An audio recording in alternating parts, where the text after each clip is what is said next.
सीताराम। 1 नवंबर 2025 को एकादशी है और 2 नवंबर को तुलसी शालिग्राम विवाह है। अधिकांश ज़्यादातर हरि प्रबोधिनी एकादशी को ही तुलसी विवाह उत्सव भी होता है। अब की बार काशी विश्व पंचांग जो BHU से निकलता है और ऋषिकेश पंचांग, दोनों में ये अंतर इसलिए आया है कि कई लोगों का मेरे पास फ़ोन आया, महात्माओं के फ़ोन आए हैं, बड़ी छावनी से भी फ़ोन आए, कई ब्राह्मणों के विद्वानों के मेरे पास फ़ोन आए कि इसका कारण किसी ने स्पष्ट नहीं किया है। क्या कारण है कि अब की बार दूसरे दिन तुलसी विवाह उत्सव चला गया है, 2 नवंबर को क्यों गया, क्या कारण है? तो बड़ी मन में शंका है, जिस कारण से महात्माओं के आज्ञा करने पर मैं इस वीडियो को बना रहा हूँ। तो मैं आपको बता रहा हूँ कि जिस दिन हरि प्रबोधिनी एकादशी होती है, अधिकांश रात्रि में द्वादशी आ जाती है। तो धर्म सिंधु में 167 पेज में यह लिखा है या तो द्वादशी रात्रि में हो, जिस दिन एकादशी होती है हरि प्रबोधिनी एकादशी, तो रात्रि में या तो द्वादशी हो या रेवती नक्षत्र हो। दोनों में यदि कोई ना हो तो जिस दिन एकादशी का पारण होता है, यानी दूसरे दिन 2 नवंबर को, तो ही मनाना है। अथवा यदि 1 नवंबर को कोई वैवाहिक नक्षत्र आता हो, रोहिणी, उत्तर रेवत्या, स्वाति, मूलम, मृगो, मगा, अनुराधा च हस्तश्च विवाहो मंगलप्रदा, ये जितने सारे वैवाहिक नक्षत्र हैं, या इनमें से ये पड़ जाए, द्वादशी तिथि पड़ जाए रात्रि में, या रेवती नक्षत्र पड़ जाए, या वैवाहिक नक्षत्र पड़ जाए, रेवती नक्षत्र का कोई भी पाद पड़ जाए, उत्तम तो होता है कि द्वादशी तिथि हो और रेवती का उत्तर पद हो, माने चौथा पाद हो। ये सबसे श्रेष्ठ मुहूर्त होता है तुलसी विवाह, शालिग्राम तुलसी विवाह का। ये तो ना तो द्वादशी है, ना रेवती का पाद है, ना ही कोई वैवाहिक नक्षत्र है।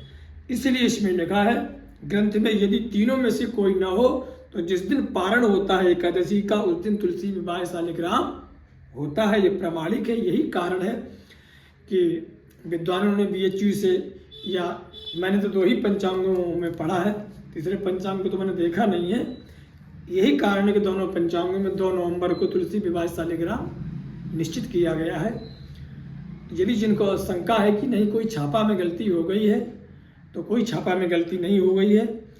बाकायदा ग्रंथ में इसका प्रमाण है कि नहीं, 2 नवंबर को ही होना चाहिए। जो जो कारण होने चाहिए वो अब की बार कोई कारण वहाँ पर दृश्य नहीं है। यही कारण है कि पंचांगकारों ने 2 नवंबर को तुलसी विवाह शालिग्राम को लिखा गया है।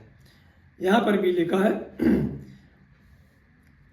उत्थापन करने के मंत्र में द्वादशी का उच्चार किया जाता है। द्वादशी में प्रबोधोत्सव करना, तहाँ भी द्वादशी में रेवती नक्षत्र के अंत पाद का योग रात्रि के प्रथम पाद में श्रेष्ठ कहा है, जिसके अभाव में तहाँ ही रात्रि विषय रेवती नक्षत्र मात्र का योग श्रेष्ठ माना है, जिसके अभाव में रात्रि के प्रथम भाग में केवल द्वादशी भी श्रेष्ठ कही गई। ऐसे ही केवल रेवती भी श्रेष्ठ कही गई। रात्रि में द्वादशी और रेवती ये दोनों नहीं होवे, तब दिन में ही द्वादशी के मध्य में प्रबोधोत्सव करना चाहिए, ऐसा कौस्तुभ ग्रंथ में कहा गया है। और पारणा के दिन में पूर्व रात्रि, ऐसे वचन में पारणा के दिन में रात्रि के पूर्व भाग में द्वादशी के अभाव में भी त्रयोदशी विषय ही पारणा के दिन में प्रबोधोत्सव करने का देशाचार है।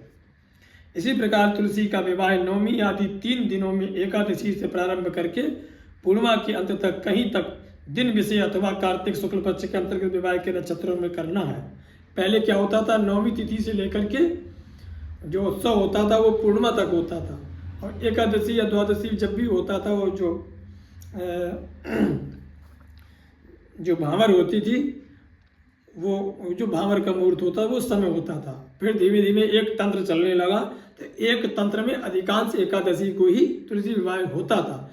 एक तंत्र में जो चीज़ मिलनी चाहिए, द्वादशी, रेवती नक्षत्र अथवा कोई वैवाहिक नक्षत्र, वो तीनों में से कोई एक ना होने के कारण इसमें लिखा है, तो फिर आप द्वादशी के दिन जिस दिन पारण होता है उस दिन करना चाहिए। और ये प्रमाणित है, इसलिए ऐसा कोई ये ना माने कि कोई छापा खाने से कोई गलत छप गया है, प्रमाणित है। आप एकादशी की व्रत और एकादशी का पारण जिनको भी करना है, व्रत सर्वेशाम, स्मार्तों की भी और वैष्णवों की भी, दोनों की एकादशी 1 तारीख को ही है। इनको पारण भी करना है, उद्यापन भी करना है, वो एकादशी को ही करें। और जिनको तुलसी विवाह शालिग्राम उत्सव करना है, विवाह वाला जो विवाह की विधि करनी है, वो 2 नवंबर को करें। जय सीताराम।